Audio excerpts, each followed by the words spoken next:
So మీకేమన్నా ఈ అంటే రాబోయే 1-2 సంవత్సరాల్లో వచ్చే అవకాశం ఉందంటారా ఎన్టీఆర్కి భారతరత్న? ఇప్పుడు సెంట్రల్లో ఉన్నది ఎన్డీఏ, రాష్ట్రంలో ఉంది కూడా ఎన్డీఏ. అదే చంద్రబాబు నాయుడు గారికి అదృష్టం. ఇక్కడ వచ్చిన మ్యాండేట్ ఒకటి అయితే సెంట్రల్లో డిక్టేటింగ్ రాష్ట్రానికి కావాల్సినవి సాధించుకోవడంలో ఇది కూడా ఒకటి మిగతా వాటితో పాటు ఆయన చేస్తాడని అనుకుంటున్నాను. తర్వాత అండి ఎన్టీ రామారావు గారి భావజాలాన్ని కొంచెం విస్తృతం చేయాలి, రాబోయే తరాలకు అందించాలి అనేటువంటిది ఎన్టీఆర్ లిటరేచర్ వెబ్సైట్ కమిటీ ఆధ్వర్యంలో జనార్దన్ గారి నేతృత్వంలో జరుగుతున్నది. సో దాని గురించి మీరేమని చెప్తారా? ఆయన భావజాలాన్ని ఇంకా ముందు తీసుకెళ్ళాలి అనేటువంటి దాని మీద.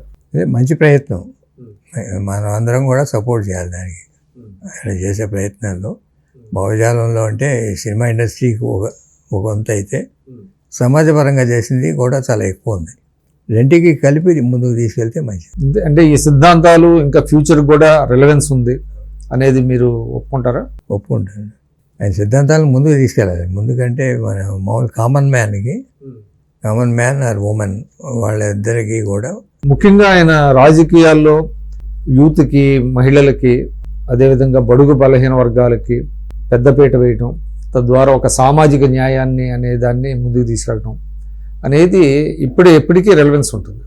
అందులో ముఖ్యంగా భారతదేశం లాంటి దేశంలో ఎక్కడైతే మీకు ఎక్కువ మంది పేదలు, వెనుకబడిన వర్గాలు వాళ్ళు ఉన్నారో వాళ్ళందరినీ కూడా రాజకీయంగా చైతన్యపరచాలి, వాళ్ళని కూడా రాజకీయాల్లో భాగస్వాములు చేయాలి, అప్పుడే దేశం అభివృద్ధి చెందుతుంది అనేది వారి సిద్ధాంతం.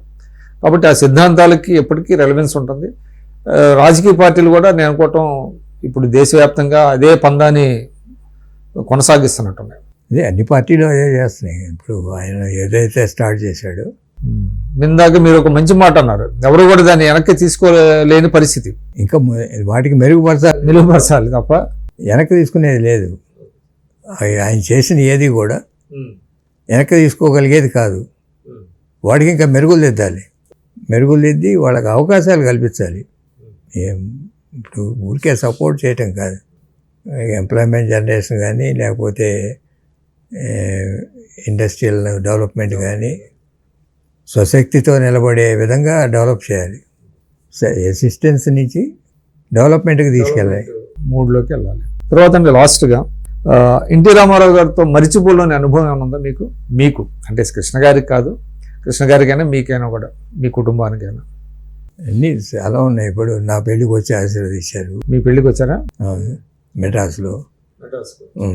అట్లా మర్చిపోలేని తీపి గుర్తులు చాలా ఉన్నాయి, 1-2 కాదు. సో ఎప్పటికీ మీకు పదిలంగా ఉంటాయి జ్ఞాపకాలు కానివ్వండి, అనుభూతులు కానివ్వండి.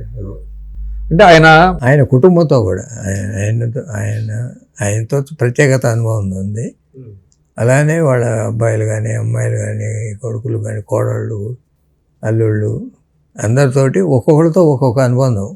అందరితో ఈక్వల్ కాదు, ఒక్కొక్కరితో ఒకటి. అంటే కుటుంబానికి కూడా ఎనలేని ప్రాధాన్యం ఆయన ఇచ్చేవాడు కదా. ఎంత బిజీగా ఉన్నా, రాజకీయాల్లో ఎంత దీనిగా ఉన్నా కూడా కుటుంబానికి కూడా సమయం ఇవ్వాలి, వాళ్ళకి కూడా ప్రాధాన్యత ఇవ్వాలి. అదేవిధంగా వాళ్ళని అసలు రాజకీయాల్లోకి ఆయన ప్రమేయం లేకుండా చేశారు. ఇది చాలా గొప్ప విషయం. ఆయన సీఎంగా ఉండగా వాళ్ళ కుమార్తెలు కానీ, కుమారులు కానీ ఏనాడు సెక్రటేరియట్కి వెళ్ళిన పరిస్థితి కూడా లేదు. అది కూడా ఒక రకంగా చెప్పాలంటే ఈ రోజుల్లో చాలా గొప్ప విషయం. అట్లాంటి పొలిటీషియన్స్ని మాకంటే బంధువుల్లాగా అయిపోయారు. ఇప్పుడు లేటెస్ట్గా ఏంటంటే చంద్రబాబు నాయుడు గారి సిస్టర్ మనవరాలే మా కోళ్ళు. ఈ బంధుత్వం ద్వారా వాళ్ళు మరింత సన్నిహితులు ఎక్కువ ఫ్రీక్వెంట్గా కలవటం ఏదో ఫంక్షన్స్లో. ఇదివరకు ఫ్రెండ్స్ ఇప్పుడు మెడ్రాస్లో ఉండేవి, ఇక్కడికి వచ్చినా కూడా ఫ్రీక్వెంట్గా బంధుత్వాలు కూడా వచ్చినాయి ఎన్టీ రామారావు గారి కుటుంబంతో అనేది ఒక మంచి అనుభూతి మీకు కూడా. థ్యాంక్స్ సార్, చాలా మంచి విశేషాలు పంచుకున్నారు ఎన్టీ రామారావు గారి గురించి. ఇది ఆశేష్ గారు చెప్తున్నారు, ఎన్టీ రామారావు గారితో చాలా చక్కటి అనుబంధం ఉండేది. చిన్న చిన్న డిఫరెన్సెస్ ఉన్నా అవన్నీ కూడా అవి ఆయన తన మనసులో పెట్టుకోకుండా ఎప్పుడు కలిసినా కూడా చాలా ఆప్యాయంగా పలకరించేవారు, అదేవిధంగా చాలా ప్రోత్సహించేవారు అని చెప్తున్నారు.